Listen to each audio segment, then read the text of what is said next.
Malapit na rin nating makilala si Colonel Yuta Saito, ang Japanese official nung panahon ng gera at gagampanan nito ni Dennis Trillo. それ進もう勝利は我々の腕だ天皇一家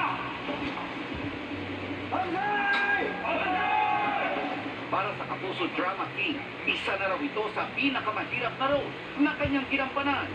Workout ang preparation ni Dennis para maging kapani-paniwala ang pagganap niya bilang isang sundalo.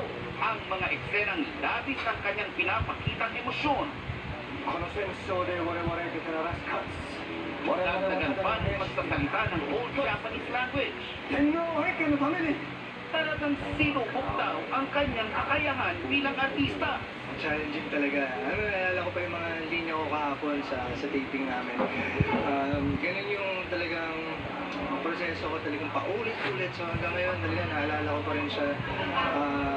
Iba yung sakit sa utak ng pagbuo ng character. Katuwang daw ni Dennis ang mga language translators na nagtuturo sa kanya ng Nihongo habang nasa set.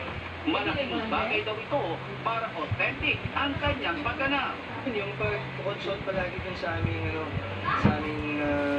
translators and mga researchers na nasa set ko. Kaya nga sila si KMG. Sila talaga yung tumututok sa nagbabantay na maging appropriate yung arte namin at yung mga salita namin ng panahon na yun. May mga hamon man sa kanyang pagganap. Madali na raw para kay Dennis ang pagkalat sa karakter. On his way home, pagkatapos ng taping, nanonood daw siya ng mga funny TikTok videos para mapalitan ang kanyang mga emosyon. Nanonood ako ng mga nakakatawang videos sa biyahe pa uwi hanggang makatulog ako para gano'n, puro positive energy yung madala ko sa bahay.